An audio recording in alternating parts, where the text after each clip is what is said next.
Hello and welcome to all my champions. सारे champions को very very good morning.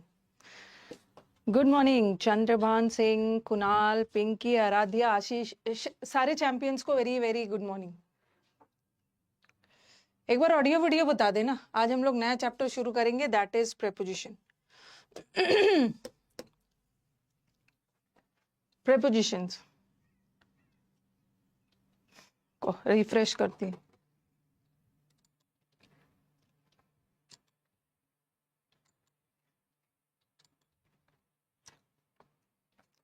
Good morning सभी को। Very important topic preposition, एक बड़ा इंपॉर्टेंट टॉपिक है। चाहे 10 नंबर का इंग्लिश आए या 25 नंबर का हो या 100 नंबर का हो, अगर उन्हें एरर पूछना है ना तो टेंस से, वर्ब से, आर्टिकल से, प्रेपोजिशन से, सब्जेक्ट वर्ब से, ये सब टॉपिक से एरर जरूर पूछेंगे। प्रेपोजिशन बहुत इंपॉर्टेंट टॉपिक है। प्रेपोजिशन इंपॉर्टेंट इसलिए है क्योंकि बता रही हूँ प्रेपोजिशन को किस किस तरह से प्रेपोजिशन एग्जाम में क्वेश्चन पेपर में आता है। ओके, प्रेपोजिशन किस किस तरीके से नहीं नहीं, न्यू बोर्ड नहीं है। अरे उसने वो नहीं डाला था, विकास ने वो डालना भूल गया था, क्वेश्चन टैग। मुझे लग रहा था कि ये भूलेगा, मैंने आते साथ पूछा था कि क्वेश्चन टैग का शीट डाल दिया था, नहीं डाला। तो एक बार मुझे बताओ कि आप लोगों ने नरेशन बना लिया होगा। ठीक है, नरेशन का शीट तो डलवा दिया था मैंने, उसने क्वेश्चन टैग नहीं डाला था। ठीक है, क्वेश्चन टैग नहीं डाला था। आते साथ मैंने पूछा था उसे, उसने नहीं डाला था और आई वाज प्रेटी श्योर कि वो भूलेगा। कोई बात नहीं, अभी मैंने बोल दिया है, ज्यादा नहीं है। क्वेश्चन टैग में सिर्फ 100 क्वेश्चन है। 100 क्वेश्चंस आराम से 45 मिनट्स में बन जाएगा। तो आज अभी मैं आपको डलवा दे रही हूँ क्वेश्चन टैग का शीट। ठीक है, क्वेश्चन टैग का प्रैक्टिस शीट डलवा देती हूँ, उसको बना लीजिएगा, 45 मिनट्स में बन जाएगा। ओके, गुड मॉर्निंग सभी को, very very good. Narration I think बना लिया होगा। एक बार हाँ ना कुछ बताइए कमेंट बॉक्स में। नरेशन सबका बन गया है? 2 डेज सैटरडे संडे आपकी छुट्टी थी, नरेशन बन गया है ना? ओके, अब क्वेश्चन टैग आज डलवा दिया है मैंने और एक ही शीट है, क्वेश्चन टैग में ज्यादा नहीं, एक ही शीट है। Okay, let's start with prepositions. Okay, preposition से कैसे कैसे एरर आता है। प्रेपोजिशंस तो मैं अभी पढ़ाऊंगी ही आपको। एक प्रेपोजिशन में ना what is the difference between in, at, since, for, ठीक है, बिटवीन, अमंग, ये सब तो बेसिक आपको पढ़ाऊंगी, ये सब तो पढ़ाऊंगी आपको। लेकिन यहाँ से जो मैं अभी पढ़ाने वाली हूँ, यहाँ से 30% एरर आता है। बाकी का जो 70% एरर है प्रेपोजिशन का, वो कहाँ से आता है? Fix preposition. ठीक है, फिक्स प्रेपोजिशन से आता है और दूसरा फ्रेजल वर्ब से आता है। फ्रेजल वर्ब्स, ये जो फ्रेजल वर्ब है ना, ये भी प्रेपोजिशन का ही हिस्सा है। क्योंकि फ्रेजल वर्ब किसको बोलते हैं? फ्रेजल वर्ब क्या से बनता है? वर्ब प्लस प्रेपोजिशन मिलके फ्रेजल वर्ब बनाता है और इसका नाम ही फिक्स प्रेपोजिशन। तो प्रेपोजिशन का कुछ हिस्सा मैंने आपको, मतलब इसमें आता है फिक्स प्रेपोजिशन है। और फिक्स प्रेपोजिशन और फ्रेजल वर्ब मैं आपको समंदर मंथन का जो 1 बजे वाला बैच है उसमें पढ़ाने वाली। अभी तो मैंने फिक्स प्रेपोजिशन आपको, और फिक्स इसका नाम ही है, इसका नाम ही है फिक्स्ड। मतलब ये वर्ड, और इसमें इसमें कोई लॉजिक नहीं है। ठीक है, कि मैम ये अपने साथ ये वाला प्रेपोजिशन क्यों लेता है? क्योंकि ये फिक्स्ड है, इसको आपको एट एनी कॉस्ट रटना ही है, मेमोराइज करना है। 100 मैंने करवा दिया है, 100 का टेस्ट मैंने ले लिया है इसमें। इसका नाम ही है फिक्स प्रेपोजिशन। ये वर्ड अपने साथ ये प्रेपोजिशन लेता है। इसमें कोई टीचर आपको कोई लॉजिक या रूल्स वगैरह नहीं बता सकते, क्योंकि ये रटना है। तो आपको मैंने वोकैब के बैच में फिक्स प्रेपोजिशन का शीट दिया हुआ है और पहला टेस्ट मैंने लिया था, बोला था कि 50 पढ़ के आइएगा, उसका मैं टेस्ट लूंगी। फिर नेक्स्ट 50 से 100 वाला टेस्ट ले लिया, अब मैं आगे 100 से 150 वाला लूंगी। तो इसमें रटना शुरू कर देना। ओके, इसको तो मैं करवाऊंगी अलग से। होमोनिम्स खत्म हो जाएगा ना वो कैप के बैच में, तो फिर फ्रेजल वर्ब्स करवाऊं। ठीक है, तो आज हम लोग क्या करने वाले हैं, ये वाला प्रेपोजिशन का ये 30% वाला हिस्सा। ठीक है, अगर कोई आपसे पूछे कि प्रेपोजिशन क्या होता है, तो हिंदी में प्रेपोजिशन को बोलते हैं संबंध सूचक, संबंधवाचक, संबंध सूचक। Prepositions in short prepositions are relating words. जैसे कंजंक्शन का काम होता है, conjunctions are joining words, conjunction का काम होता है जोड़ना, और प्रेपोजिशन का काम होता है रिलेट करना। ठीक है, रिलेट करना। प्रेपोजिशन से रिलेट करता है, रिलेट करता है मतलब रिलेशन बताता है, संबंध बताता है। ओके, प्रेपोजिशंस, और इसका नाम में ही है, इसका नाम में ही लिखा हुआ है pre plus position. Pre plus position is equal to preposition. Pre का मतलब है पहले, और पोजीशन का मतलब होता है स्थान। प्रेपोजिशन का स्थान किसके पहले होता है? Pre plus position is equal to preposition. तो प्रेपोजिशन का पोजीशन किसके पहले होता है? प्रेपोजिशन किसके पहले लगता है? प्रेपोजिशन नाउन या प्रोनाउन के साथ लगता है। Preposition it is used before a noun और अ प्रोनाउन, या इसको आप ऐसा भी बोल सकते हो, प्रेपोजिशन मतलब प्री का मतलब होता है पहले, प्रेपोजिशन का स्थान कहाँ होता है? नाउन या प्रोनाउन से पहले, या आप ऐसा भी बोल सकते हो। Okay, it is used before noun या प्रोनाउन, या ऐसा भी बोल सकते हो प्रेपोजिशन के बाद नाउन या प्रोनाउन आता है। क्यों? क्योंकि प्रेपोजिशन के बाद हमेशा एक ऑब्जेक्ट आता है, और किसी भी वर्ड को ऑब्जेक्ट होने के लिए नाउन होना है या प्रोनाउन। तो ऐसा भी बोल सकते हो प्रेपोजिशन के बाद नाउन प्रोनाउन आता है। क्यों आता है? क्योंकि प्रेपोजिशन के बाद ऑब्जेक्ट आता है। प्रेपोजिशन का सब्जेक्ट नहीं होता, प्रेपोजिशन का ऑब्जेक्ट होता है, और किसी भी वर्ड को ऑब्जेक्ट बनने के लिए नाउन या प्रोनाउन। या ऐसा भी बोल सकते हो प्रेपोजिशन नाउन या प्रोनाउन के पहले यूज होता है। ठीक है, प्रेपोजिशन का स्थान कहाँ होता है? नाउन या प्रोनाउन से पहले, या नाउन प्रोनाउन के बाद प्रेपोजिशन आता है। तो अब आपके दिमाग में आएगा कि मैम ठीक है, प्रेपोजिशन का काम होता है रिलेशन बताना, और प्रेपोजिशन का स्थान नाउन या प्रोनाउन से पहले होता है। क्यों? या प्रेपोजिशन के बाद नाउन या प्रोनाउन आता है। क्यों? क्योंकि प्रेपोजिशन के बाद ऑब्जेक्ट आता है, और किसी भी वर्ड को ऑब्जेक्ट होने के लिए नाउन या प्रोनाउन ही मतलब नाउन या प्रोनाउन होता है, कोई भी ऑब्जेक्ट। फिर बोलोगे कि ये रिलेशन कैसे बताता है, और भी थोड़ा सा डिटेल में बताइए कि प्रेपोजिशन यूज होता है नाउन या प्रोनाउन से पहले, और जिस नाउन या प्रोनाउन के पहले वो यूज होता है उसका रिलेशन किसी दूसरे शब्द के साथ बताता है। ओके, ये देखो थोड़ा सा इलैबोरेट यहाँ पे लिखा होगा मैं। Preposition is a word that is placed before a noun or a pronoun. Preposition noun या pronoun से पहले लगता है, और फिर it shows the relation जिस noun या pronoun के पहले वो लगा है। ठीक है, preposition का काम क्या होता है? जिस noun या pronoun के पहले वो लगा है उसका relation कोई other word से बनाता है।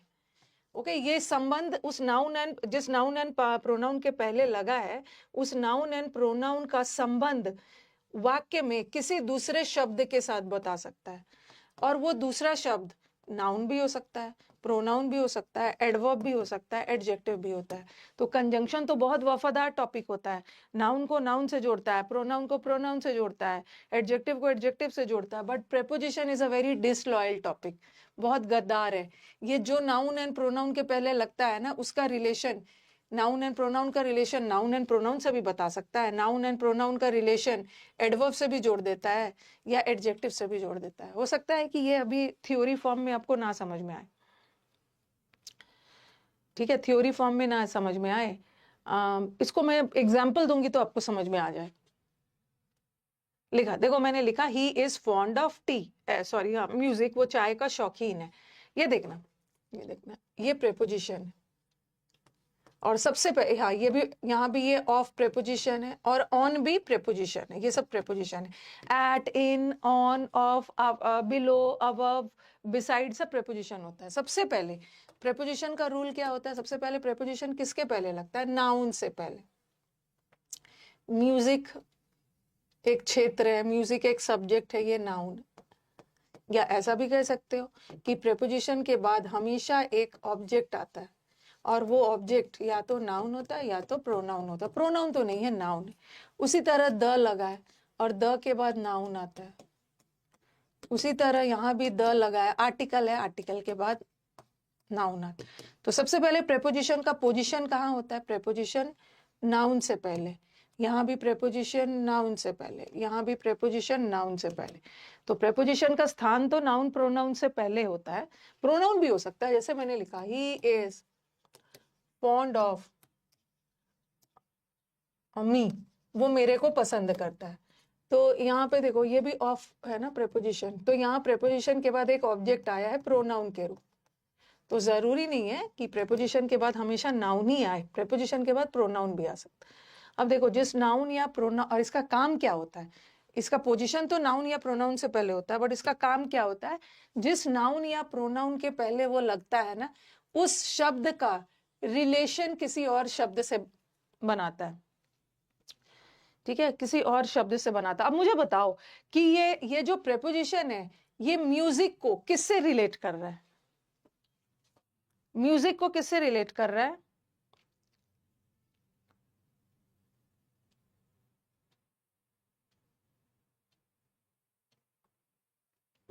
मैं जो पीडीएफ देती हूँ ना, तो उसमें कभी नहीं, आपको कोई भी टीचर जब पीडीएफ देगा ना, तो जरूरी नहीं है कि आपका उस पीडीएफ में 100 क्वेश्चंस बन ही जाए।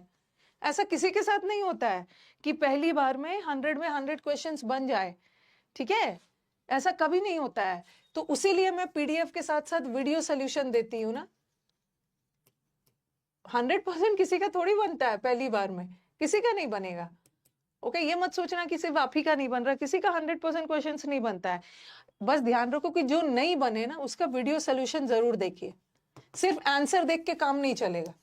अरे वहां ए का आंसर 1 है, बी का आंसर नहीं, वीडियो सोल्यूशन देख लीजिए। नहीं, ही से नहीं बार जोड़ रहा है। अरे एक मिनट, एक मिनट, ही थोड़ी म्यूजिक है, म्यूजिक का ही है, ही म्यूजिक थोड़ी है। ही जो है, ये म्यूजिक वर्ड किससे जुड़ रहा है? म्यूजिक वर्ड ही से थोड़ी जुड़ रहा है।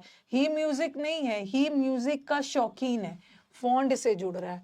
और फॉन्ड होना उसकी विशेषता बता रहा है, तो ये एडजेक्टिव, एडजेक्टिव है।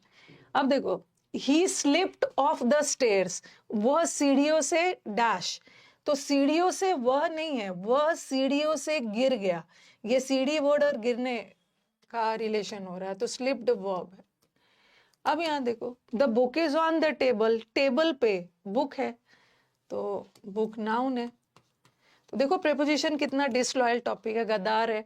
यहाँ प्रेपोजिशन ने नाउन को एडजेक्टिव से जोड़ा। ही म्यूजिक थोड़ी है, ही जो है म्यूजिक का शौकीन है। तो यहाँ प्रेपोजिशन ने नाउन को एडजेक्टिव से जोड़ा। यहाँ के प्रेपोजिशन ने नाउन को वर्ब से जोड़ा। यहाँ के प्रेपोजिशन ने नाउन को नाउन से जोड़ा। कभी कभी प्रेपोजिशन वफादारी भी निभा देता है, नाउन को नाउन से, प्रोनाउन को प्रोनाउन से भी जोड़ देता है। बट प्रेपोजिशन किसी को भी किसी से जोड़ सकता है, नाउन को एडजेक्टिव से भी जोड़ सकता है, नाउन को वर्ब से भी जोड़ सकता है, नाउन को नाउन से भी जोड़ सकता है, रिलेट कर सकता है। फॉन्ड वर्ब नहीं है, ये वर्ब। फॉन्ड होना मतलब शौकीन होना, और ये जो फॉन्ड है ना, ही की विशेषता बता रहा है, और ही प्रोनाउन है, नाउन प्रोनाउन की विशेषता एडजेक्टिव है। यहाँ का इज वर्ब है। ठीक है, और कैसा वाला वर्ब है? Main verb, main verb. अगर अगर इज ऑक्सिलरी होता तो उसके पहले कुछ आईएनजी आता, या इज एम आर के बाद पैसिव में थर्ड फॉर्म आता। बट फॉन्ड तो ना आईएनजी है ना V3 है, ये वर्ब है ही नहीं, एडजेक्टिव।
ठीक है, इतना लिख लिया ना।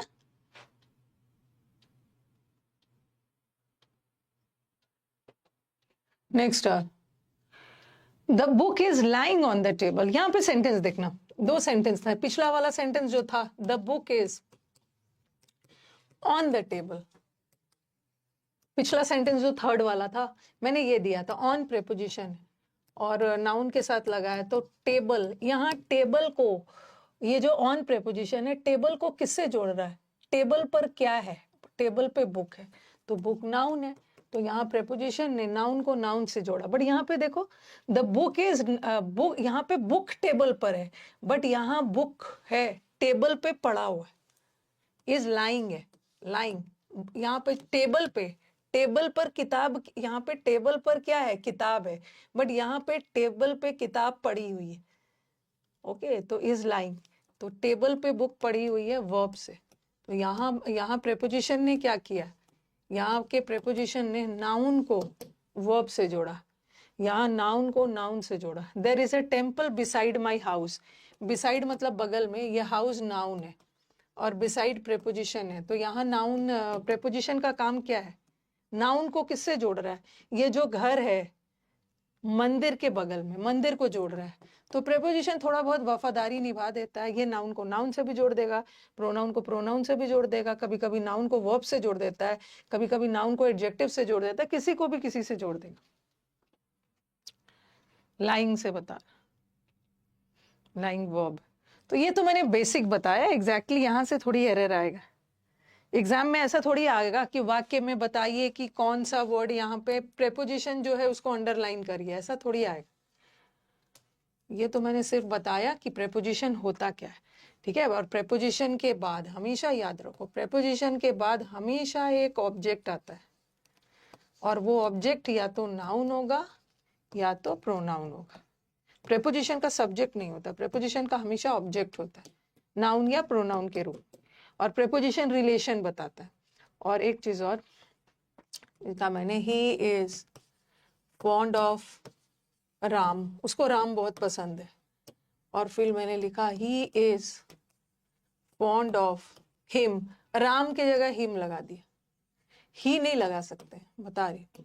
और मैंने लिखा ही इज फॉन्ड ऑफ स्विमिंग, उसको स्विमिंग का शौकीन है, उसको तैरना पसंद है, ठीक है। तो आप बोलोगे मैम आपने तो बोला है कि प्रेपोजिशन के बाद, देखो यहाँ ये प्रेपोजिशन, प्रेपोजिशन के बाद ऑब्जेक्ट आता है, ऑब्जेक्ट होने के लिए या तो नाउन या तो प्रोनाउन, तो ये नाउन है, और यहाँ पे जो राम है ये ऑब्जेक्ट, इसको सब्जेक्ट कभी मत मानना, क्योंकि प्रेपोजिशन के बाद सब्जेक्ट नहीं आता, ऑब्जेक्ट आता। अब देखो यहाँ पे ऑफ और ही जो होता है ये सब्जेक्ट के लिए यूज होता है, और हिम जो होता है ऑब्जेक्ट के लिए, और प्रेपोजिशन के बाद कभी भी सब्जेक्ट नहीं आता, प्रेपोजिशन के बाद ऑब्जेक्ट आता है, ठीक है। तो यहाँ तो राम नाउन था और हिम क्या है, हिम प्रोनाउन है, प्रेपोजिशन के बाद नाउन भी आ सकता है, प्रोनाउन भी आ सकता है। अब बोलोगे मैम ये तो प्रेपोजिशन है, और प्रेपोजिशन के बाद तो आपने नाउन प्रोनाउन बोला है, बट आपने वर्ब लगा दिया है, बट यहाँ का स्विमिंग वर्ब नहीं है, यहाँ का स्विमिंग जीरेंड है, जीरेंड है।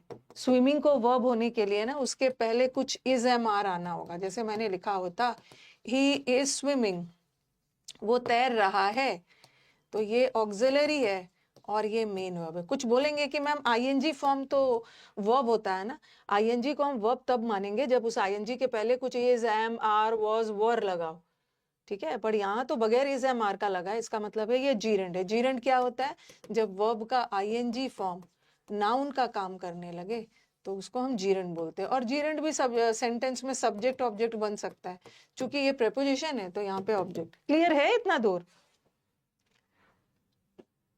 ठीक है, ऑब्जेक्ट आता है, इतना दूर क्लियर है। तो प्रेपोजिशन के बाद जीरेंड भी आ सकता है, बट प्रेपोजिशन के बाद इन्फिनिटिव कभी नहीं आता, ये मैंने आपको वर्ब चैप्टर में पढ़ाया है, ठीक है। प्रेपोजिशन के बाद कभी भी इन्फिनिटिव नहीं आएगा। He is fond of to eat, अब आप बोलोगे कि मैम टू ईट भी तो इन्फिनिटिव होता है, और आपने वर्ब चैप्टर में पढ़ाया है कि इन्फिनिटिव भी तो नाउन ही होता है, तो प्रेपोजिशन के बाद इन्फिनिटिव भी तो आना चाहिए। नहीं, प्रेपोजिशन के बाद अगर नाउन कोई आएगा नॉन फाइनाइट वाला तो वो जीरेंड आएगा, इन्फिनिटिव नहीं आएगा। आगे बढ़ते हैं, ठीक है। अब दूसरा क्वेश्चन आएगा कि क्या मैम, ये मैंने वैसे फर्स्ट डे आपको बताया था, जब मैंने इस बैच में पहला क्लास लिया था, जब मैंने पार्ट्स ऑफ स्पीच पढ़ाया था, तो वहां आपको पढ़ाया था कि देखो सबसे बड़ा कंफ्यूजन है प्रेपोजिशन और एडवर्ब में। ये टाइम बताने वाले वर्ड्स प्रेपोजिशन भी होते हैं, एडवर्ब भी होते हैं। ठीक है, प्लेस बताने वाले वर्ड प्रेपोजिशन भी होते हैं, एडवर्ब भी होते हैं। क्योंकि एक होता है प्रेपोजिशन ऑफ टाइम, जब मैं प्रेपोजिशन अभी पढ़ाऊंगी, और एक होता है प्रेपोजिशन ऑफ प्लेस। उसी तरह एडवर्ब ऑफ टाइम भी, जिस वर्ड से टाइम का पता चले ना, या तो वो प्रेपोजिशन है या तो वो एडवर्ब है। उसी तरह जिस वर्ड से प्लेस का पता चले, या तो वो एडवर्ब भी हो सकता है या तो वो प्रेपोजिशन भी हो सकता है। अब आपके दिमाग में आएगा कि मैम कैसे पता चलेगा कि कहाँ का प्रेपोजिशन है और कहाँ ऑब्जेक्ट एडवर्ब है।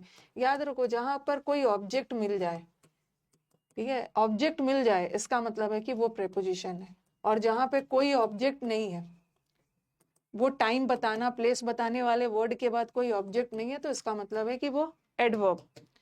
एडवर्ब। अब मैंने लिखा कि ये ऑफ क्या है, या एट ही लगा दिया। एट क्या है? ये जो एट है ये एडवर्ब भी हो सकता है। ये एट जो है ये प्लेस भी बताता है और टाइम भी बताता है। और प्लेस और टाइम बताने वाले वर्ड्स एडवर्ब भी हो सकते हैं, प्रेपोजिशन भी हो सकते हैं। अब देखना है कि कहाँ प्रेपोजिशन है और कहाँ एडवर्ब है। यही चीज मैं इसमें कर रही हूँ। द प्लेन टुक ऑफ, ये जो डबल एफ वाला वर्ड है ना, ये प्रेपोजिशन भी हो सकता है और ये एडवर्ब भी हो सकता है। अब देखो, plane take off, took off मतलब प्लेन उड़ गया। यहां ऑफ के बाद नो ऑब्जेक्ट, क्योंकि एडवर्ब अपने साथ कभी भी ऑब्जेक्ट नहीं लेता है, लेकिन प्रेपोजिशन तो अपने साथ ऑब्जेक्ट लेता है, बट इसके बाद कोई ऑब्जेक्ट नहीं है, तो ये एडवर्ब है। प्लेन टेक ऑफ कर गया। लेकिन यहाँ पे देखो, उसने फैन को स्विच ऑफ किया। क्या को किया? पता चल रहा है ना, क्या को ऑफ किया? फैन को। तो यहाँ ऑफ के बाद एक ऑब्जेक्ट आ रहा है, और किसी भी वर्ड को ऑब्जेक्ट होने के लिए नाउन या प्रोनाउन, तो ये नाउन है ना, द लगा है, नाउन है ऑब्जेक्ट के रूप में। तो यहाँ प्रेपोजिशन को एक ऑब्जेक्ट, यहाँ पर ऑफ को एक ऑब्जेक्ट मिल गया, यहाँ प्रेपोजिशन। लेकिन यहाँ ऑफ के बाद कोई ऑब्जेक्ट नहीं था। He was in the room, यहाँ इन वर्ड को थोड़ा सा गैप दे देना, he was in the room, यहाँ इन वर्ड को एक ऑब्जेक्ट मिल गया। इसका मतलब है कि ये प्रेपोजिशन है, क्योंकि प्रेपोजिशन के बाद एक ऑब्जेक्ट चाहिए। आप इतना लिखिए, फिर स्लाइड बदल रही।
ठीक है, हो गया।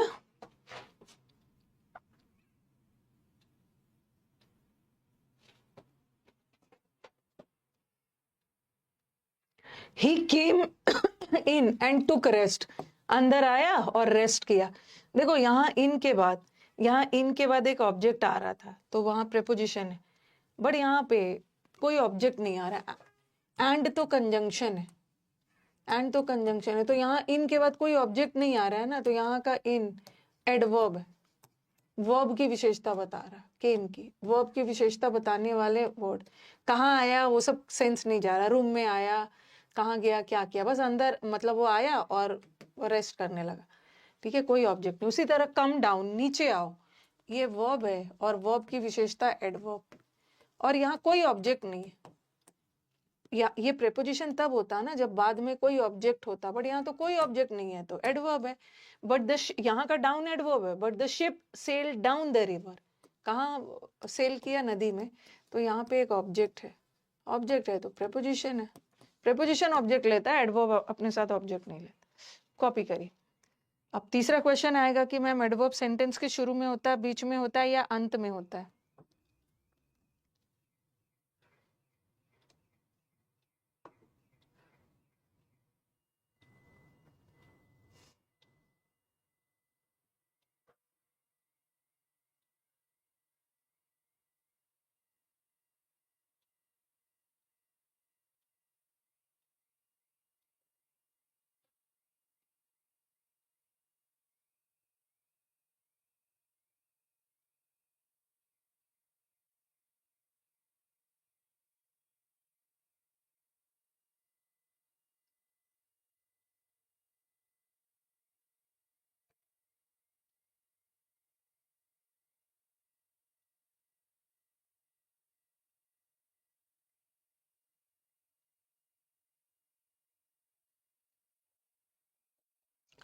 ये भी हो गया। प्रेपोजिशन सेंटेंस के कहाँ पे होता है? ओके, प्रेपोजिशन से सेंटेंस के बीच में भी हो सकता है, एक मिनट फिर से लाऊंगी स्लाइड, शुरू में भी हो सकता है और अंत में भी हो सकता है। ठीक है, अंत में भी हो सकता है। यहाँ पे लिखियो ऐसे, आप ऐसे लिखो, पोजीशन ऑफ प्रेपोजिशन, प्रेपोजिशन का पोजीशन कहाँ कहाँ होगा, वो तीनों सेंटेंस को मैं एक ही जगह पे लिख देती हूँ। लिखा मैंने द पोस्टमैन, द पोस्टमैन लिखिए आप भी, the postman was standing at the door step, postman दरवाजे पे खड़ा था। दूसरा, at the time of opening ceremony, उद्घाटन समारोह के समय ही वॉज प्रेजेंट।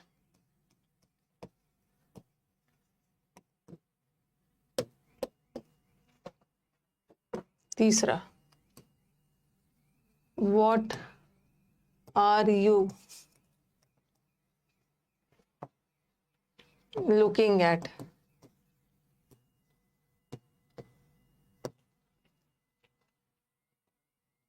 देखो यहाँ पे प्रेपोजिशन सेंटेंस के बीच में आया, प्रेपोजिशन बीच में भी आ सकता है, प्रेपोजिशन लास्ट में भी आ सकता है, और प्रेपोजिशन शुरुआत में भी आ सकता है, शुरुआत में भी आ सकता है। अब थर्ड में थोड़ा सा आपको कंफ्यूजन हो रहा होगा, द पोस्टमैन कहाँ पे खड़ा था, दरवाजे पे। मैम यहाँ तो प्रेपोजिशन के बाद एक ऑब्जेक्ट आया, और आपने कहा है कि प्रेपोजिशन के बाद ऑब्जेक्ट आएगा। पोस्टमैन कहाँ पे खड़ा था, दरवाजे पे खड़ा था। और एट द टाइम ऑफ, यहाँ भी प्रेपोजिशन के बाद एक ऑब्जेक्ट आया। ठीक है, टाइम द लगा है, द लगा है इसका मतलब है नाउन है, और यहाँ भी द लगा है नाउन। लेकिन यहाँ तो प्रेपोजिशन के बाद कोई ऑब्जेक्ट नहीं आ रहा है, और आपने कहा है कि प्रेपोजिशन के बाद कोई ऑब्जेक्ट नहीं आएगा तो उसको एडवर्ब मान लेना है, बट आपने इसको प्रेपोजिशन क्यों माना?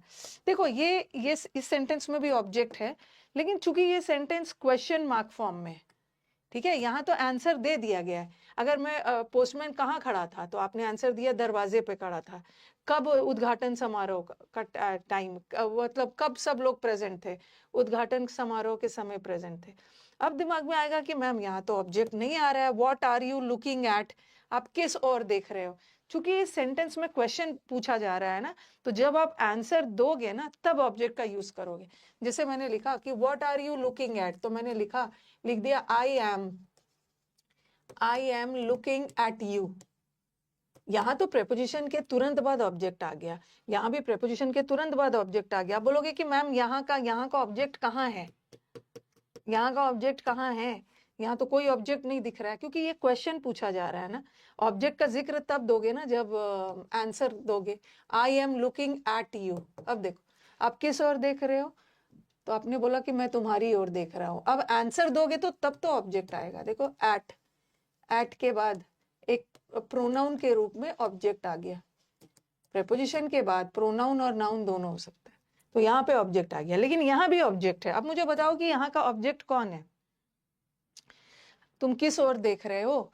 तो जब आंसर देगा तब तो बताएगा ना कि मैं इस ओर देख रहा हूँ, आई am looking at the movie, I am looking at you, ऐसा कुछ भी। लेकिन यहाँ भी ऑब्जेक्ट है। यहाँ का ऑब्जेक्ट कौन है? What are you looking at, at what are you looking, यहाँ का ऑब्जेक्ट वॉट है, शुरू में आ गया वॉट, और वॉट का जवाब देने वाला वर्ड भी नाउन होता है। तो यहाँ जो प्रेपोजिशन है ना, इसका भी ऑब्जेक्ट यहाँ पे है। एट वॉट, क्या देख रहे हो, एट वॉट, तो वॉट भी ऑब्जेक्ट ही होता है। ठीक है, वॉट भी ऑब्जेक्ट होता है, बट आंसर देते समय ना यहाँ वॉट का जवाब दे दिया यू बोल के, है ये भी प्रेपोजिशन, यू बोल के दे दी। अगर मैं ऐसा लिखती ना तब आपको दिक्कत नहीं होता, ऐसा लिखती at what, at what are, आपको मैंने उसमें करवाया था ना एक्टिव पैसिव में, ओके, हु और हुम वाला सब। At what are you looking, at what are you looking मतलब किस ओर देख रहे हो। तो यहाँ पे देखो एट प्रेपोजिशन है, और प्रेपोजिशन के बाद एक ऑब्जेक्ट आता है। अब आप बोलोगे मैम व्हाट भी तो ऑब्जेक्ट हो सकता है ना, क्योंकि व्हाट का जवाब, हु का जवाब, हुम का जवाब देने वाला वर्ड भी नाउन ही होता है। व्हाट तो ये भी ऑब्जेक्ट है, ठीक है, नाउन प्रोनाउन होता है। तो शुरू में लगा देंगे तो दिक्कत नहीं होगा। यहाँ तो एट के बाद एक ऑब्जेक्ट आ गया, लेकिन यहाँ पे थोड़ा सा एट और ऑब्जेक्ट के बीच में डिफरेंस आ गया, लेकिन है ये एट का ही ऑब्जेक्ट। यहाँ मैंने ऑब्जेक्ट शुरू में ही लगा दिया एट वॉट, और यहाँ थोड़ा सा ऑब्जेक्ट है, ये प्रेपोजिशन से दूर हो गया। तो हमारा प्रेपोजिशन सेंटेंस के शुरू में भी हो सकता है, सेंटेंस के बीच में भी हो सकता है, सेंटेंस के लास्ट में भी हो सकता है। ठीक है, और अब देख रहे हो यहाँ पे जो एट प्रेपोजिशन क्या बता रहा है, वो दरवाजे पे खड़ा था, प्लेस बता रहा है, जगह। एट द टाइम ऑफ उद्घाटन समारोह, यहाँ का एट टाइम बता रहा है, और यहाँ का एट क्या बता रहा है, तुम किस ओर देख रहे हो, डायरेक्शन बता रहा है, डायरेक्शन। तो हम प्रेपोजिशन को पहले 3 भागों में बांटेंगे। हम पहले वो सारे प्रेपोजिशन करेंगे जो टाइम बताता है, ठीक है। फिर हम क्या करेंगे, वो सारे प्रेपोजिशन जो प्लेस बताता है। फिर क्या करेंगे, वो सारे प्रेपोजिशन जो डायरेक्शन बताता है। और उसके अलावा टाइम, प्लेस और डायरेक्शन बताने के अलावा कुछ और भी प्रेपोजिशन है, उसको भी कर ले। ठीक है, तो यही चीज लिखा हुआ है मैंने। प्रेपोजिशंस के 3 टाइप होते हैं, एक प्रेपोजिशन टाइम वाला होता है, एक प्लेस वाला होता है, और एक डायरेक्शन। जैसे एट को मैंने एक जगह एट को मैंने टाइम के सेंस में यूज किया, एट 5 o'clock, ठीक है, एट नून, एट नाइट, वो टाइम बता रहा है। एट द एयरपोर्ट, वो प्लेस बता रहा है। The Hunter aimed at the bird, Hunter ने बर्ड पर निशाना लगाया, किस ओर, बर्ड पर। तो पहले हम प्रेपोजिशन का 3 कैटेगरी है, पहले हम वो सारे प्रेपोजिशंस करेंगे जो टाइम बताएगा, फिर वो सारे प्रेपोजिशंस जो प्लेस बताएगा, फिर डायरेक्शन वाला करके फिर और भी कुछ अलग से कर लेंगे। ओके, तो आज हम लोग सबसे पहले स्टार्ट करेंगे टाइम वाला, टाइम वाला प्रेपोजिशन। टाइम खत्म करके फिर जो भी प्रेपोजिशंस जो प्लेस बताता है।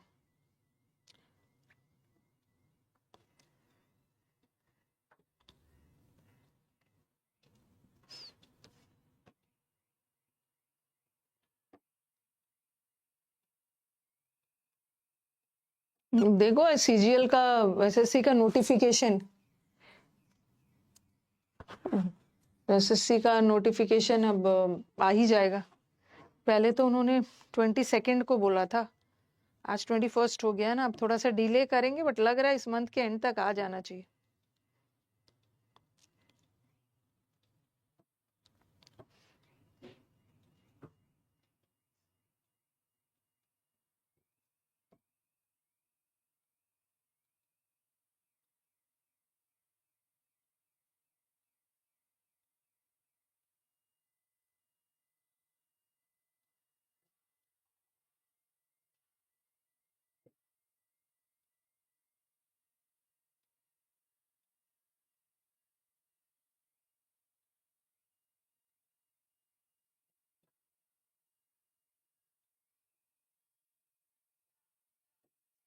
Okay, next.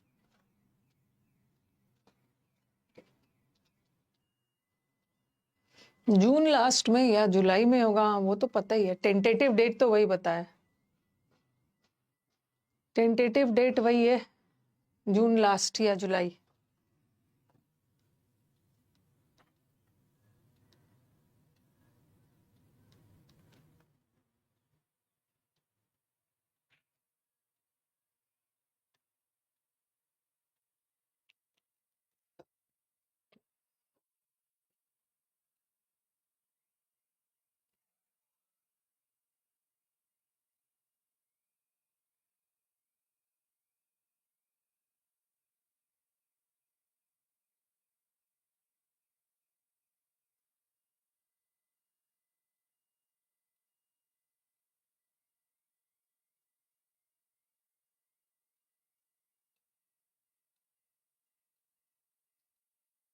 Okay.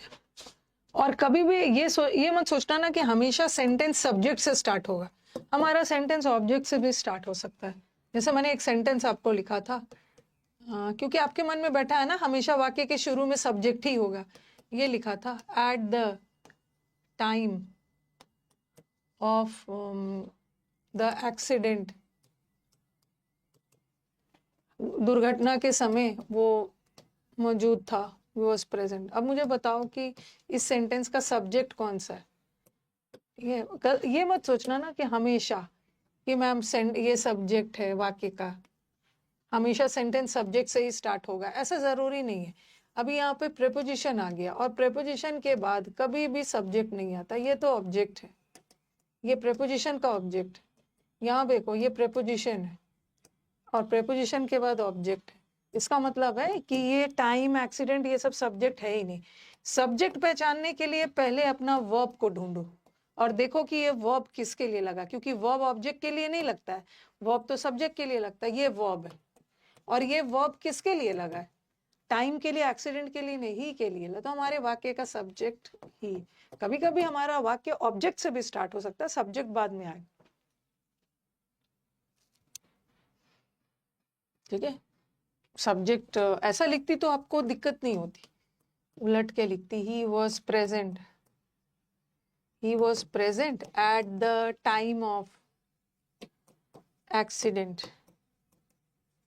तो यहाँ तो चलो कोई दिक्कत नहीं है, ये सब्जेक्ट है और ये वर्ब है और ये प्रेपोजिशन है, प्रेपोजिशन का सब ऑब्जेक्ट। लेकिन कभी कभी ऑब्जेक्ट से भी शुरू हो सकता है, तो डोंट थिंक कि हमेशा वाक्य में सब्जेक्ट शुरू में ही होगा, सब्जेक्ट बाद में भी आ सकता है। सब्जेक्ट पहचानने के लिए पहले अपना वर्ब देखो कि वर्ब किसके लिए लगा है। ये जो वर्ब है ही के लिए लगा है, तो ही हमारे वाक्य का सब्जेक्ट।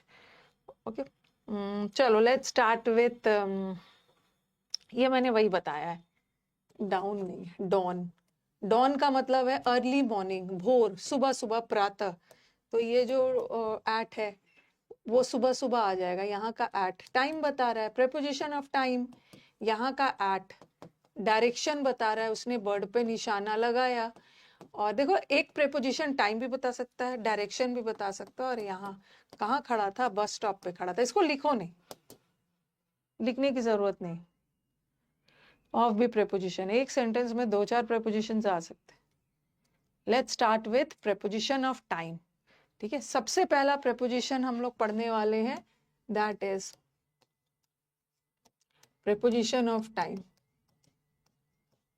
पहले पूरा टाइम से रिलेटेड जितने प्रेपोजिशन है पढ़ लेंगे, जब टाइम खत्म हो जाएगा तब हम प्रेपोजिशन ऑफ प्लेस पढ़ेंगे, प्लेस खत्म हो जाएगा तो डायरेक्शन पढ़ेंगे। और टाइम में सबसे इंपॉर्टेंट प्रेपोजिशन हमें सबसे पहले पढ़ लेना है, सिंस एंड फॉर। ये तो बहुत इंपॉर्टेंट है, इसको थोड़ा बहुत मैंने टेंस में भी पढ़ाया था, याद होगा। टेंस में सिंस एंड फॉर वाला बताया था ना। सिंस का काम होता है पास्ट को प्रेजेंट से जोड़ना, ओके। और उसी से मैं बताया था कि जब मैं प्रेपोजिशन पढ़ाऊंगी ना तो इसमें बहुत सारा प्रेपोजिशन वाला एग्जाम्पल दूंगी।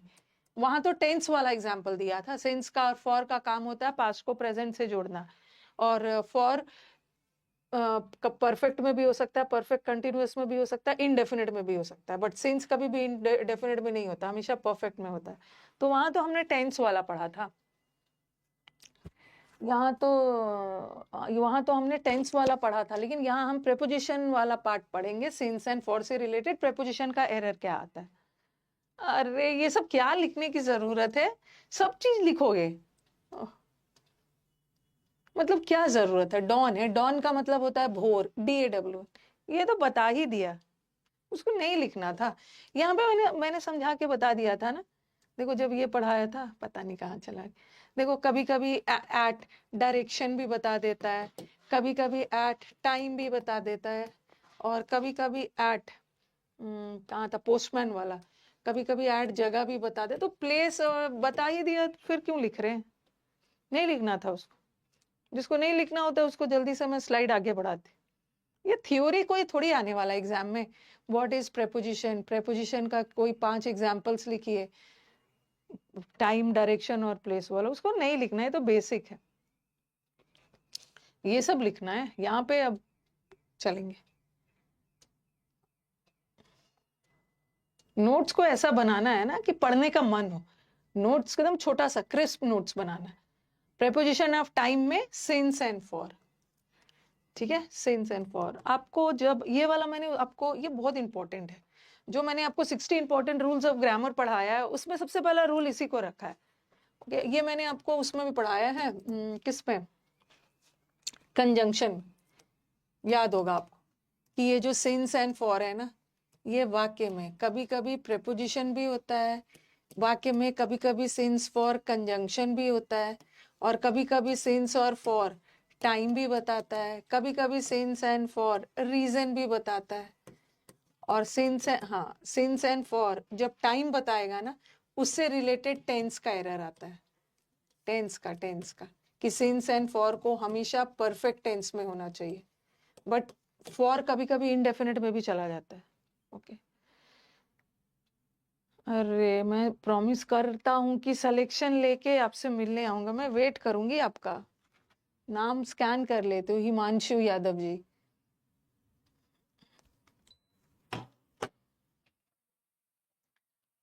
अभी अभी हम लोग के मीटअप वाले हैं ना, हर साल एक मीटअप होता है ना, तो जो हम लोग का मीटअप ऑर्गेनाइज करते हैं, वो बार बार पूछ रहे हैं कि मैम अपना मीटअप का कुछ खबर नहीं कर रहे हो, आपके मीटअप का टाइम आ गया। हर साल सारे इवेंट को वही ऑर्गेनाइज करते हैं, तो वो भी वेट कर रहे हैं कि इस साल का मीटअप आपका कब होगा। इस साल का मीटअप मोस्ट प्रोबेबली जून वगैरह में होगा, तब तक देखती हूँ। मैं वेट कर रही हूँ, CPO का रिजल्ट आ जाए, और स्टेनो का, CGL का तो आ ही गया है, ये सब का आ जाए, उसके बाद मीटअप होगा, बाकी का तो आ गया है। इंटरव्यू में जब इंटरव्यू लेती हूँ ना, आधा से अधिक बच्चे बोलते हैं कि मैम हमें तो पढ़ने का मोटिवेशन आपका मीटअप देख देख के मिलता था। मीटअप में बच्चे इतना एंजॉय करते हैं, तो हम भी इमेजिन करते थे कि अगले साल हम लोग भी मीटअप में आएंगे। अरे जो भी देख के मोटिवेशन मिले, हम, बट मोटिवेशन मिलना चाहिए। पढ़िए, और नेक्स्ट ईयर, इस साल तो आप लोग दोगे अभी एग्जाम, ठीक है। सिंस एंड फॉर, तो सिंस एंड फॉर प्रेपोजिशन का भी काम करता है और कंजंक्शन का भी करता है, और सिंस एंड फॉर टाइम भी बताता है और कारण भी बताता है। देखो, he has been absent since Monday. He has been absent since Monday. Or since he was absent, he couldn't help me. चूंकि वो एबसेंट था ना, इसलिए मेरी हेल्प नहीं कर पाया। ऊपर वाला सिंस क्या बता रहा है, टाइम बता रहा है ना, मंडे से एबसेंट है, यहाँ का सिंस क्या बता रहा है, टाइम बता रहा है। सिंस टाइम बता रहा है, और यहाँ का सिंस टाइम थोड़ी बता रहा है, यहाँ का सेंस चूंकि के सेंस में जा रहा है, यहाँ का सेंस कारण बता रहा है, रीजन। चूंकि वो बीमार था इसलिए वो मेरी हेल्प नहीं कर पाया, तो यहाँ का सेंस रीजन बता रहा है। तो सिंस और फॉर टाइम भी बता सकता है, रीजन भी बता सकता है। और दूसरा कि यहाँ यस, कि यहाँ का सेंस क्या है, यहाँ का सेंस प्रेपोजिशन है, ठीक है। प्रेपोजिशन के बाद एक ऑब्जेक्ट आता है, लेकिन यहाँ का सेंस प्रेपोजिशन नहीं है। क्यों? क्योंकि ही किसके लिए यूज होता है, ही सब्जेक्ट के लिए, ओके, और हिम होता है ऑब्जेक्ट के लिए, ऑब्जेक्ट के लिए। अगर ये प्रेपोजिशन होता तो प्रेपोजिशन के बाद सब्जेक्ट थोड़ी आता है। ये देखो ये वर्ब है, और वर्ब किसके लिए लगता है? वर्ब ऑब्जेक्ट के लिए नहीं लगता है ना, सब्जेक्ट के लिए। तो ये तो ही वर्ब सब्जेक्ट है, और प्रेपोजिशन के बाद तो सब्जेक्ट नहीं आता है, प्रेपोजिशन के बाद तो ऑब्जेक्ट आता है। इसका मतलब ये प्रेपोजिशन नहीं है, ये कंजंक्शन है। कंजंक्शन के बाद सब्जेक्ट वर्ब आता है, क्लॉज बनाता है। ये एक क्लॉज है, और ही कुडेंट कम, ये एक क्लॉज है, और ये दोनों क्लॉज को कौन जोड़ रहा है? सिंस। तो यहाँ का सिंस कंजंक्शन है, ठीक है, और ऊपर वाला सिंस प्रेपोजिशन है। और सिंस टाइम भी बता रहा है, और यहाँ का सिंस कारण भी बता रहा है, कारण कारण। और जहां का सेंस टाइम बताए वो हमेशा परफेक्ट टेंस में होगा, has plus V3, perfect tense, क्योंकि यहाँ का सेंस जोड़ रहा है ना।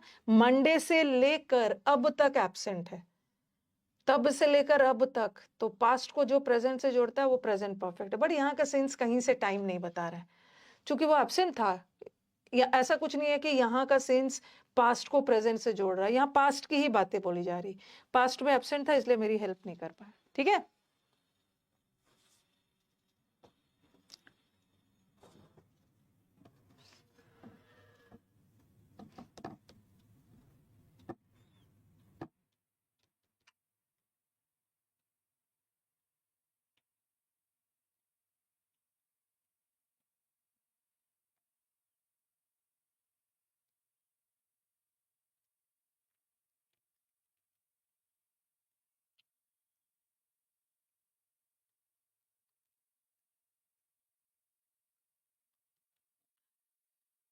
ओके हाँ, उसी तरह फॉर भी देख लेते हैं। For he was absent for 2 days, 2 दिन तक एब्सेंट था। ओके और दूसरा फॉर का यूज तो हम इंडेफिनिट में भी कर लेते हैं। ओके अब ऐसा भी कर सकते थे, he has been absent for 2 days, और he was absent for he was ill, चूंकि वो बीमार था इसलिए एब्सेंट। पहला देखो ऊपर वाला फॉर क्या बता रहा है? टाइम, ठीक है, ऊपर वाला फॉर टाइम बता रहा है, और यहाँ भी टाइम बता रहा है, ठीक है। बट नीचे वाला फॉर टाइम नहीं बता रहा, चूंकि वो बीमार था इसलिए एब्सेंट।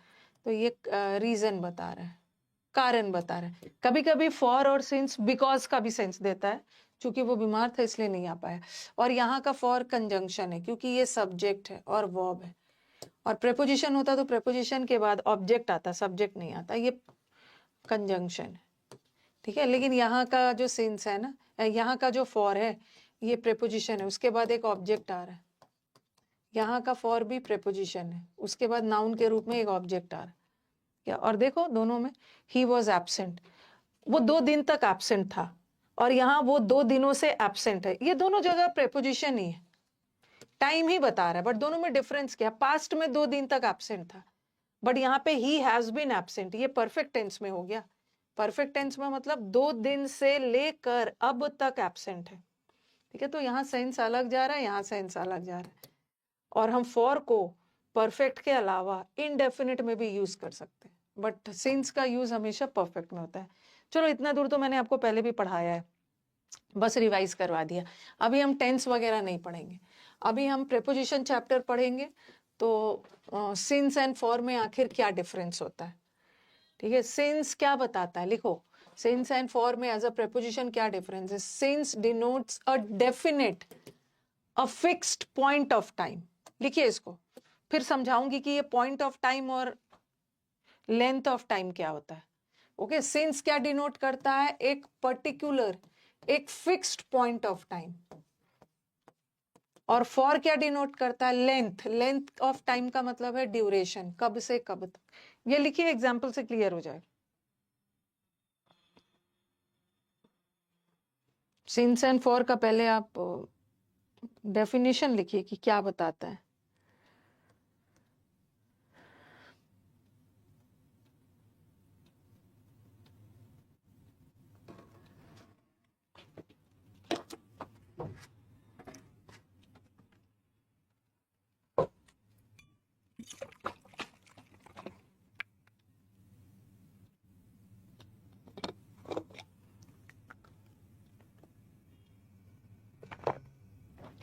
एग्जाम्पल में क्लियर हो गया कि लेंथ ऑफ टाइम क्या होता है और पॉइंट ऑफ टाइम क्या होता है।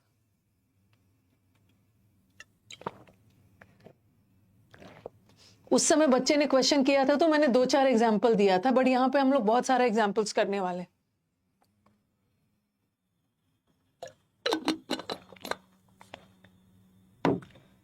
जो वर्ब चैप्टर में लिख चुके हैं अच्छी बात है, जिन्होंने नहीं लिखा है, नए नए एडमिशन लिया है, उनको समझाती हूँ। देखो, सपोज मैंने अपना पॉइंट ऑफ टाइम, पॉइंट हमेशा फिक्स्ड होता है, ठीक है, पॉइंट कभी भी मूव नहीं करता है।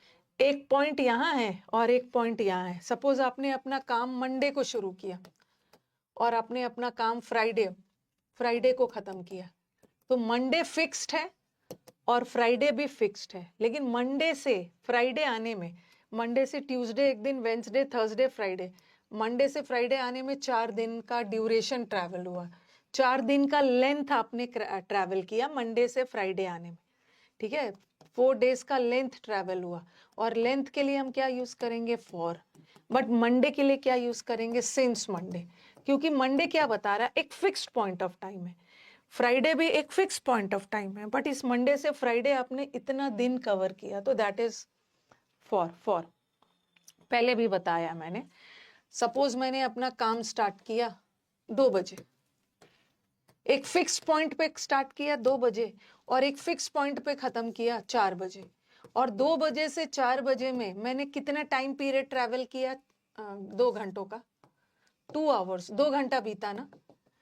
तो मंडे 2 बजे तो अपनी जगह फिक्स्ड है, 4 बजे भी फिक्स्ड है, और फिक्स्ड के लिए हम सिंस लगाते हैं, since 2 PM।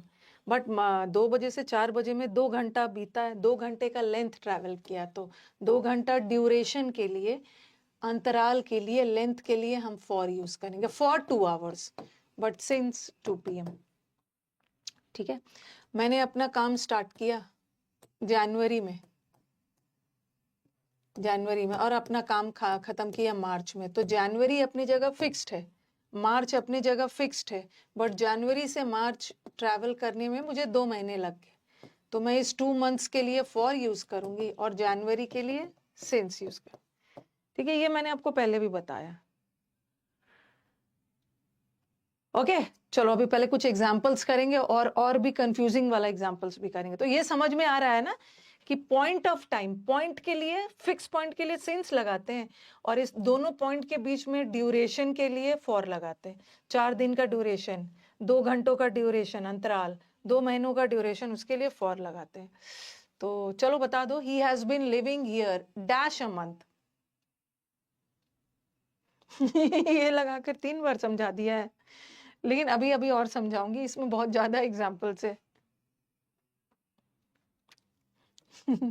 He has been living here dash a month, वो यहाँ 1 महीनों से रह रहा है, 1 महीने से रह रहा है।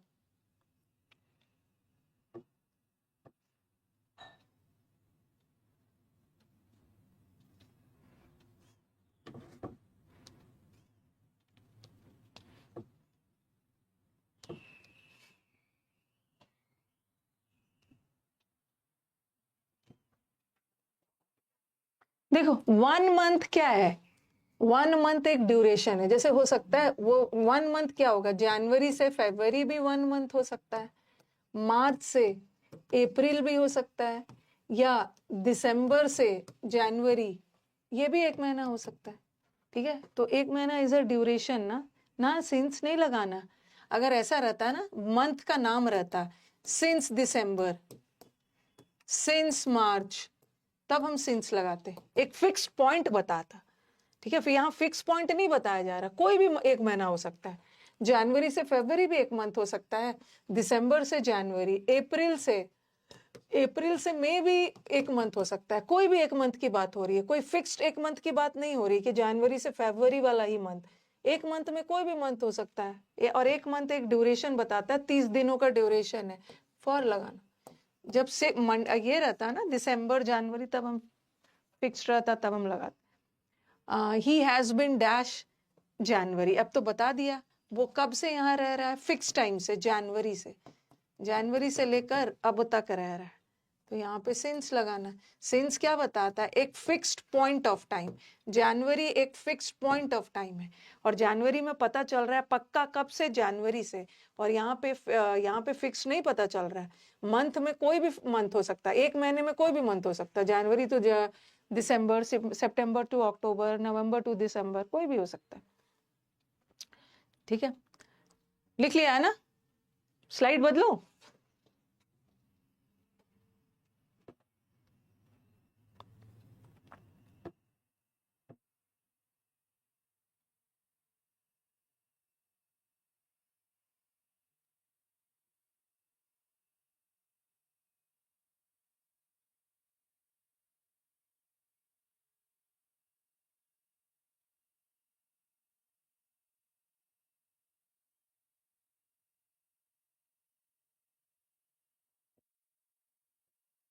हो गया? अभी बहुत सारे एग्जाम्पल्स मिलेंगे। I have known him dash 2014। मैं 2014 से उसको जानता हूँ। 2014 एक फिक्स्ड पॉइंट है, कोई भी 2014 नहीं हो सकता है। एक फिक्स्ड ईयर की बात हो रही है, फिक्स्ड बात हो रही है, तो सिंस। बट मैं उसको एक साल से जानता हूँ। एक साल क्या है? एक साल 365 दिन का एक ड्यूरेशन है। फॉर लगा दो। और एक साल में कोई भी साल हो सकता है, 2014 से 15 भी एक साल हो सकता है। मैं उसको एक साल से जानता हूं, तो कोई भी एक साल में कोई भी साल आ सकता है ना। 22 से 23 भी एक साल है। ठीक है, 23 से 24 भी एक साल हो सकता है। तो एक साल में निश्चित नहीं पता था, मैं उसे एक साल से जानता हूँ। कोई भी एक साल हो सकता है, 14 से 15, 18 से 19, 21 से 22 वाला साल भी हो सकता है, 22 से 23 भी, कोई भी हो सकता है। डेफिनेट नहीं है तो फॉर लगाना।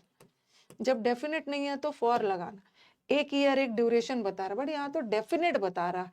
कौन से साल से? 2014 से। तो डेफिनेट के लिए, फिक्स्ड के लिए सिंस लगाना। बट ईयर के साथ एक साल से जानता हूँ, एक साल में एक साल का ड्यूरेशन, अंतराल 365 डेज।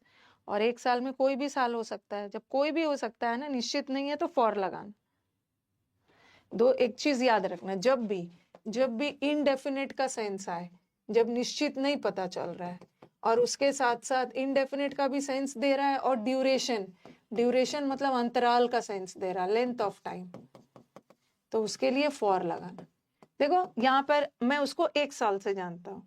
एक साल में नहीं, पता नहीं चल रहा है कौन से साल से कौन से साल तक, तो यहाँ निश्चित नहीं पता चल रहा है, इनडेफिनिट है, पता नहीं चल रहा कौन सा। और दूसरा ड्यूरेशन भी पता चल रहा है, एक साल 365, 365 डेज का ड्यूरेशन है, तो फॉर लगाना। बट यहाँ 2014 कोई ड्यूरेशन का सेंस नहीं दे रहा है, लेकिन 2014 फिक्स्ड बता रहा, फिक्स के लिए सेंस लगा। अभी तो इजी इजी दे रही हूँ। रुको, अभी अभी ये मत लिखो, अभी मैं और भी एक दो example. he has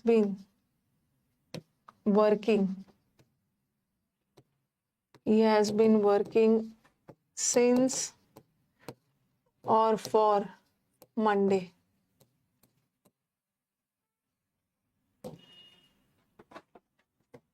If he has been working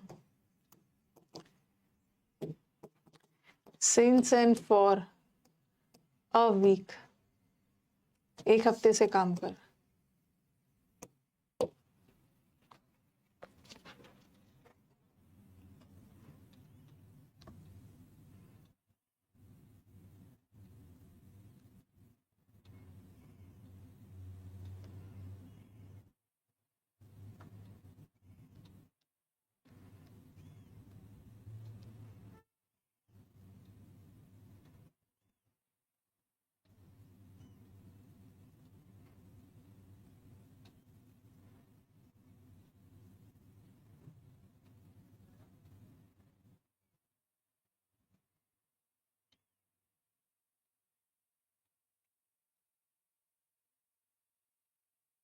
हो गया?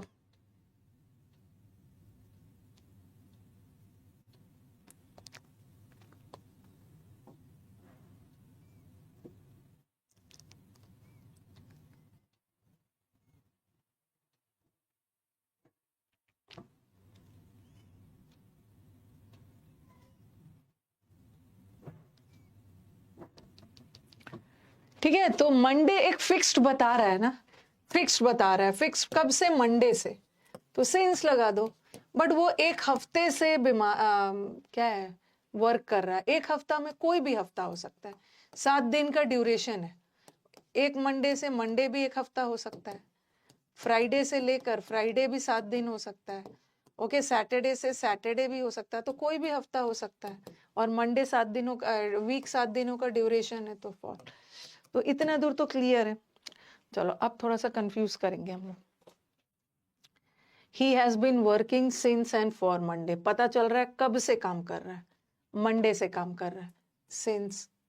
ही हैज बीन वर्किंग, एक हफ्तों से काम कर रहा है, एक हफ्ते 7 दिन का लेंथ है, 7 दिन का ड्यूरेशन, 7 दिन का टाइम पीरियड बता रहा है, और हफ्ता में कोई भी हफ्ता हो सकता है, तो फॉर लगा दिया। ठीक है, फॉर लगा दिया, फॉर लगा दिया।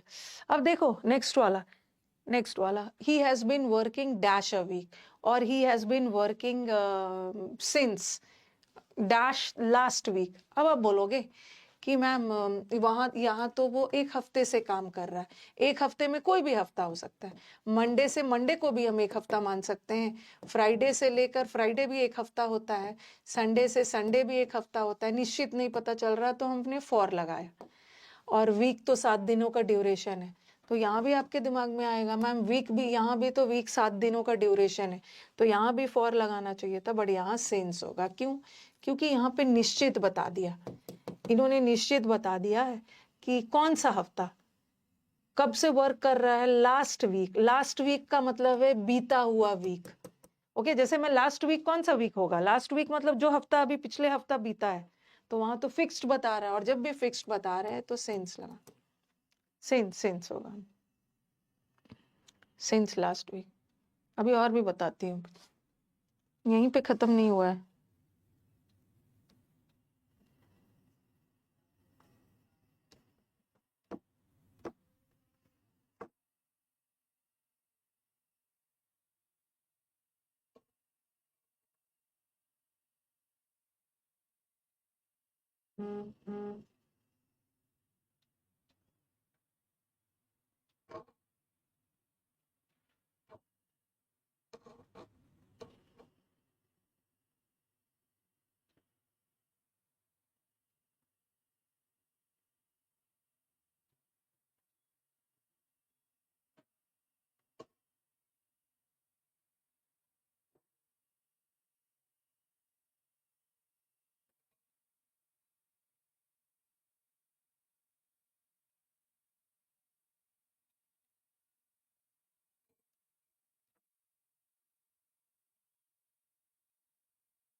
ठीक है, अब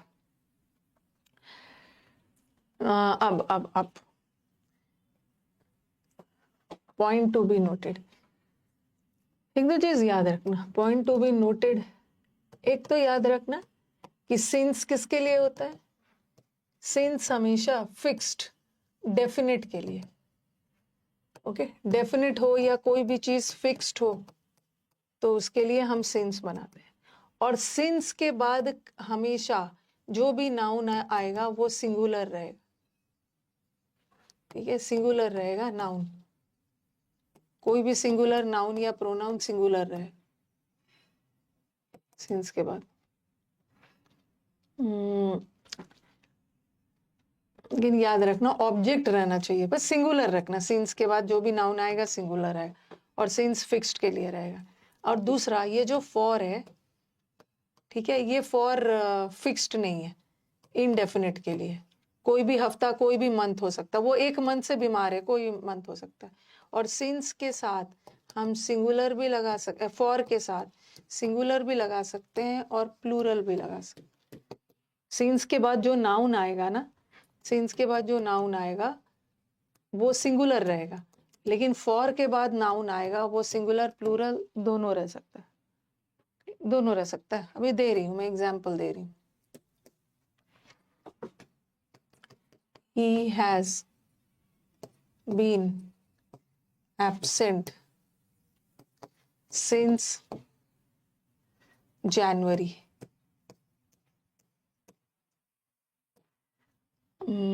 फिर लिखा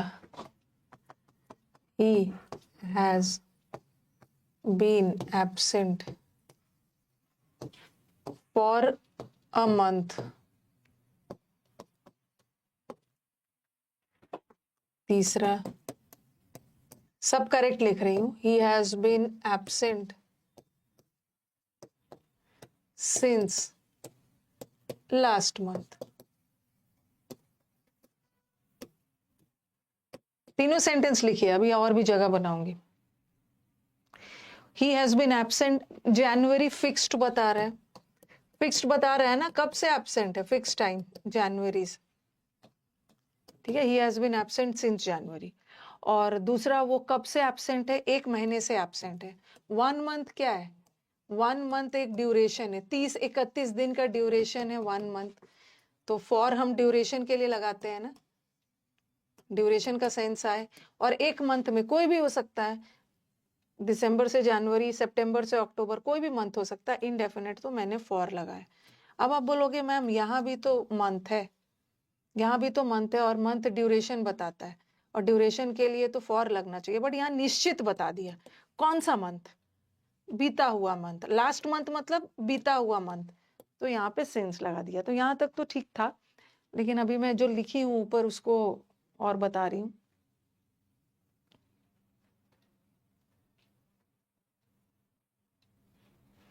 ये लिखिए पहले नीचे वाला एग्जांपल, जनवरी फिक्स्ड है तो सिंस लगा दिया.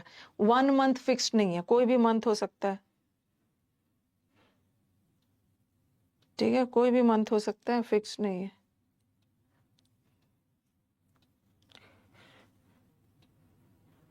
और सिंस लास्ट मंथ तो फिक्स्ड है ना, कौन सा मंथ, जैसे फॉर एक महीने से एब्सेंट है तो एक महीना में कोई भी मंथ हो सकता है, लेकिन लास्ट मंथ में तो पक्का फिक्स्ड बता दिया है ना, बीता हुआ मंथ, तो सिंस लग गया.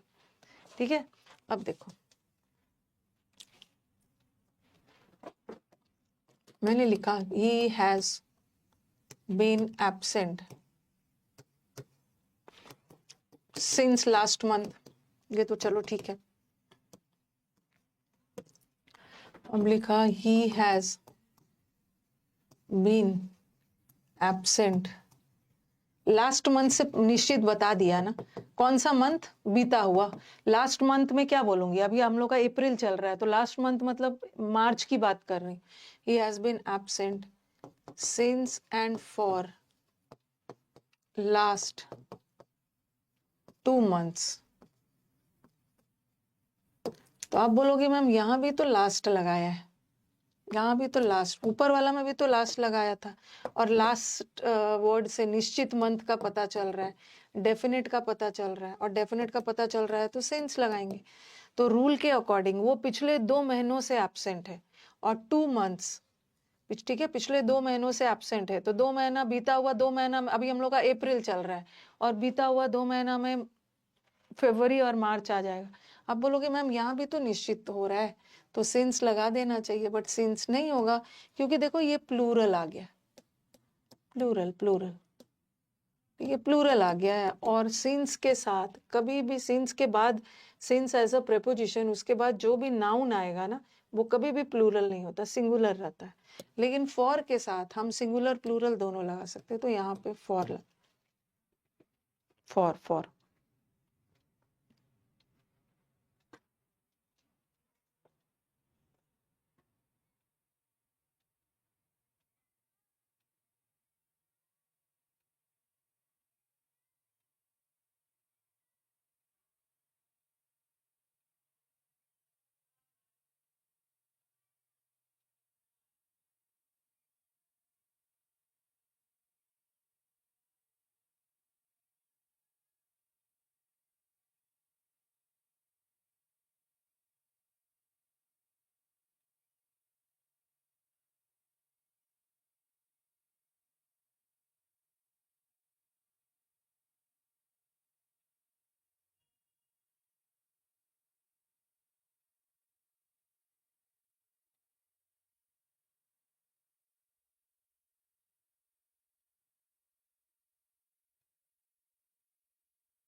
ठीक है. हाँ, फॉर के साथ हम सिंगुलर प्लूरल दोनों लगा सकते.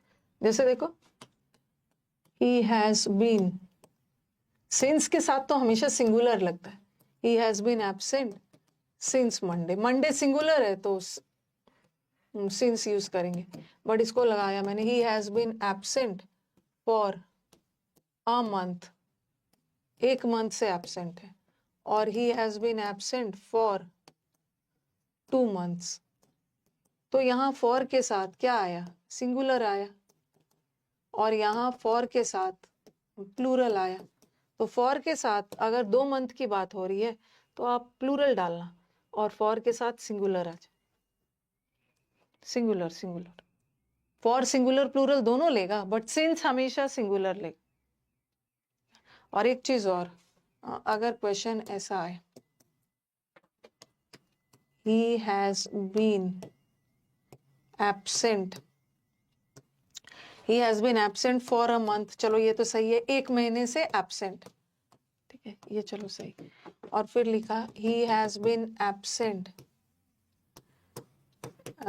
since या for last month, और दूसरा आ गया he has been absent since and for last 1 month.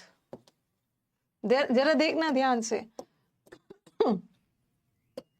पहला वाला में तो चलो एक महीने से एबसेंट, तो एक महीने में कोई भी मंथ हो सकता, बट यहाँ तो लास्ट मंथ लगाया, लास्ट मंथ लगाया तो पक्का बता दिया ना सिंस. अब यहाँ पे लास्ट 1 मंथ लगाया.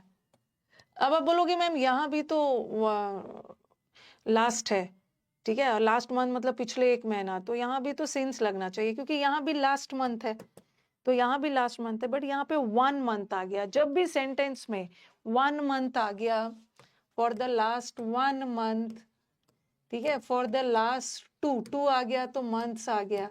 जब भी 1 2 3 का सेंस आए ना, तो वहां पे फॉर ही लगाना, क्योंकि फॉर सिंगुलर भी लेता है, फॉर प्लूरल भी लेता है. अकेला 1 ना रहे, 1 नहीं रहता ना, सिंपली लास्ट मंथ रहता तब सिंस लगाना. बट जब भी आ गया लास्ट, ऐसा नहीं होगा सिंस लास्ट 1 मंथ नहीं होगा, for the last 1 month, the भी लगाना, द.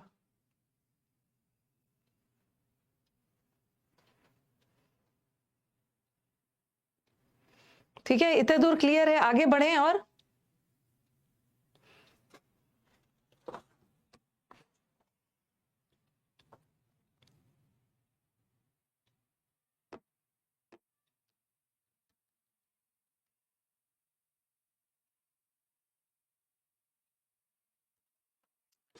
विकास, विकास वो काम पे, इडियम्स के काम पे लग गए हो ना, इडियम्स के काम पे, तो उसको थोड़ा जल्दी जल्दी कर दो. और क्वेश्चन टैग दे दिए हो, इडियम्स में लग जाना है.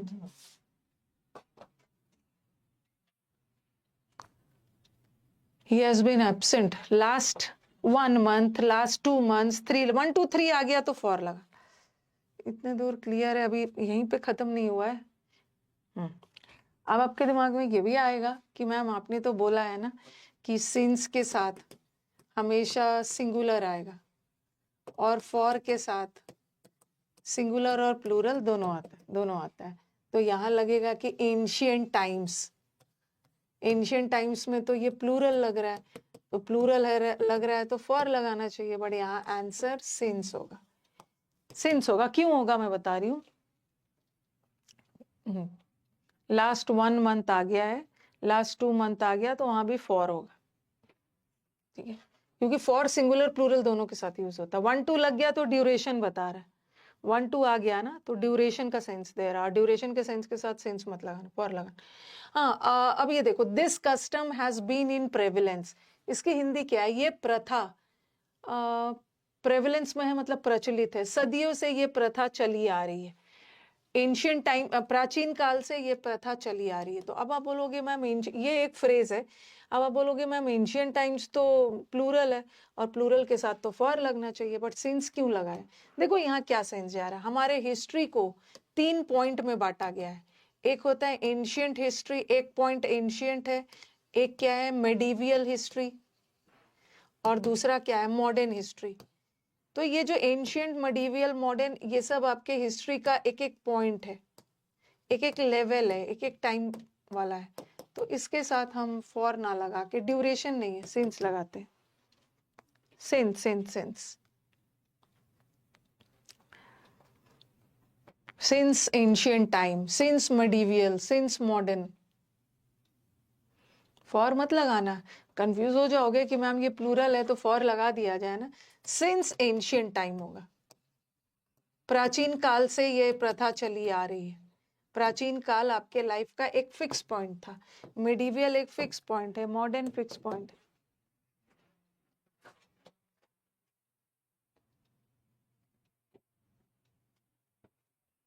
ओके, एक और क्वेश्चन है, दिस कस्टम, ये प्राचीन काल से चली आ रही है। और ये देखो एक फ्रेज होता है, एक फ्रेज होता है टाइम इमेमोरियल। टाइम इमेमोरियल का मतलब है सदियों से, फॉर अ लॉन्ग टाइम। तो ये फ्रेज टाइम इमेमोरियल ऐसे ही बना हुआ है। कभी कभी एग्जाम में ऐसा दे देते हैं, ये पता चली आ रही है टाइम्स इमेमोरियल के साथ। टाइम्स इमेमोरियल का मतलब है फॉर अ लॉन्ग टाइम, सदियों से। कभी भी टाइम्स इमेमोरियल नहीं होता है। होता क्या है, टाइम इमेमोरियल। ये एक फ्रेज है। तो ये प्रथा भी बहुत लंबे समय से चली आ रही है। तो टाइम इमेमोरियल के साथ भी फॉर मत लगाना। ये भी एक फ्रेज है जो अपने साथ सिंस लेता है। सिंस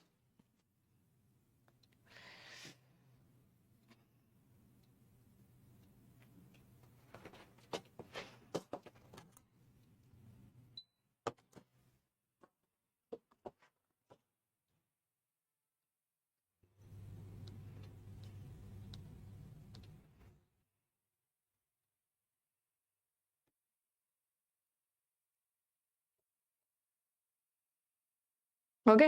लेकिन इसके बारे में मुझे एक चीज और बताना है आपको। This custom has been in prevalence since time memorial.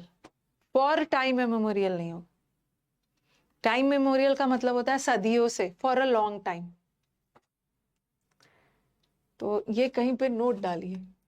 Okay, सदियों से चली आ रही है ना, प्राचीन काल से, तो सिंस एंशियंट टाइम।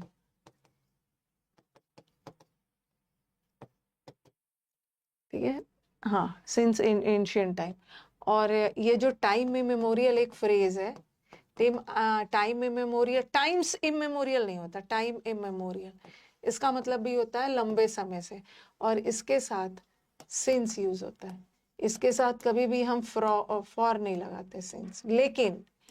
लेकिन हम टाइम इमेमोरियल के साथ साथ कभी कभी सिंस ना लगा के हम फ्रॉम भी लगा देते हैं, फ्रॉम टाइम इमेमोरियल।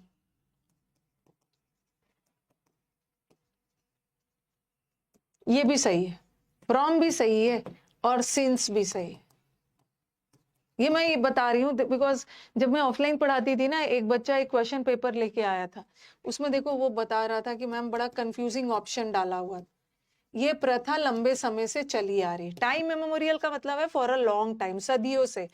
तो टाइम मेमोरियल के साथ फॉर तो किसी हाल में नहीं लगेगा, फॉर तो किसी हाल में लगेगा ही नहीं। एक निश्चित टाइम से ये शुरू हुआ, अब तक चला आ रहा है, फॉर तो किसी हाल में मत लगाना। टाइम मेमोरियल के साथ सिंस लगता है या तो फ्रॉम लगता है, दोनों करेक्ट। ओके, दोनों करेक्ट है। अगर एरर में आ जाता है ना, तो सिंस को भी करेक्ट मानना और फ्रॉम को भी करेक्ट मानना। टाइम मेमोरियल का मतलब तो बता ही रही हूँ, फॉर अ लॉन्ग टाइम, लंबे समय से चली आ रही, सदियों से। तो दोनों करेक्ट है। एरर में एरर मत मानना, सिंस भी सही है, फ्रॉम भी सही है। लेकिन एक बच्चा एक क्वेश्चन पेपर लेके आया था, वहां पे फिलअप्स था। एरर में तो इसको एरर नहीं मानेंगे क्योंकि दोनों करेक्ट, दोनों करेक्ट है। बट फिलअप्स आ गया, ठीक है, फिलअप्स आ गया और टाइम मेमोरियल था, और एक ऑप्शन में सिंस भी था और एक ऑप्शन में फ्रॉम भी था। एरर में तो इसको एरर नहीं मानना है क्योंकि both of them are correct. लेकिन अगर ऐसा सिचुएशन आ गया जहां टाइम मेमोरियल वर्ड आ गया और दोनों में से कोई एक चुनना है, तो उसने बोला कि मैम, अब मैं भी थोड़ा सा कंफ्यूज हो गई थी। ओके, उस समय मैं भी कंफ्यूज हो गई थी कि अरे कौन सा, मतलब दोनों आ गया ऑप्शन में, वैसे तो दोनों करेक्ट है। लेकिन मैंने बोला कि मैंने जितना भी अपना नॉवेल्स वगैरह पढ़ा है ना, जितना भी मैंने अभी तक लिटरेचर, नॉवेल्स वगैरह, ग्रामर पढ़ाया है, तो मैं अक्सर देखती हूँ ना कि ये फ्रॉम ही का यूज मुझे मिलता है। वैसे तो दोनों करेक्ट है, ठीक है, फ्रॉम का ही यूज मिलता है अक्सर मैं जब देखती हूँ तो मैं होती तो ऑप्शन इसको टिक करती, लेकिन मैं श्योर नहीं थी आंसर के लिए। उससे मैंने पूछा कि जब इसका आंसर की आएगा ना, ताकि बताना मुझे कि कभी ऐसा सिचुएशन आ गया तो मैं स्टूडेंट्स को बताऊं। तो जब आंसर की आया ना, उसने बोला कि मैम आंसर फ्रॉम ही दिया है, आंसर फ्रॉम ही दिया हुआ था। वैसे तो दोनों करेक्ट है, क्योंकि शुरू से ही मैं जितना भी बच्चों को मैंने पढ़ाया है उसमें जो या नॉवेल्स वगैरह या कहीं भी लिटरेचर वगैरह पढ़ाया है तो वहां पे फ्रॉम ही देखा है। फिर मैंने इसको स्टडी किया कि आखिर मतलब देखा मैंने कि क्या मतलब डिफरेंस है। तो ऐसा देखा था ना कि ये फ्रेज जो है ना, ओल्ड इंग्लिश में ये फ्रेज फ्रॉम ही के साथ बना था, लेकिन मॉडर्न इंग्लिश का कहना है कि हम सिंस को भी एक्सेप्ट कर लेंगे, मतलब सिंस का भी यूज हो सकता है। There is no such reason. अभी भी आप टाइप करोगे ना, अभी भी आप टाइप करोगे तो ये फ्रेज, ठीक है, ये इडियम, ये फ्रेज बना ही था फ्रॉम के साथ, बट मॉडर्न इंग्लिश बोलता है कि सिंस भी करेक्ट, हम सिंस का भी यूज कर सकते हैं, both are interchangeable. But whenever you are stuck, okay, कोई क्वेश्चन में whenever you get stuck between the two options, तो you have to give priority to this, because initially this phrase was formed using this word from। Error में error नहीं।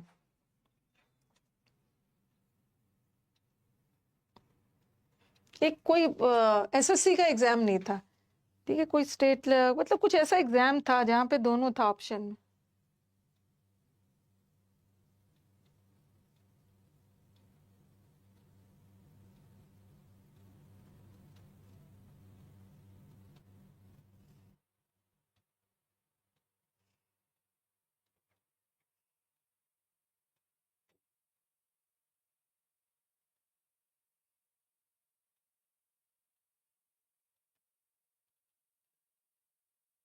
तो यहीं तक रहने देते हैं, टाइम भी हो गया,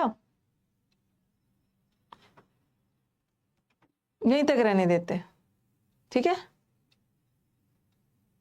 आपने पीछे क्वेश्चन में फॉर यूज किया, कहाँ मैंने फॉर यूज कर दिया, कहाँ यूज किया है, कहाँ फॉर यूज किया है, यहाँ पे फॉर हटाया है, यहाँ भी फॉर हटाया है, सिंस का यूज किया है, ठीक है।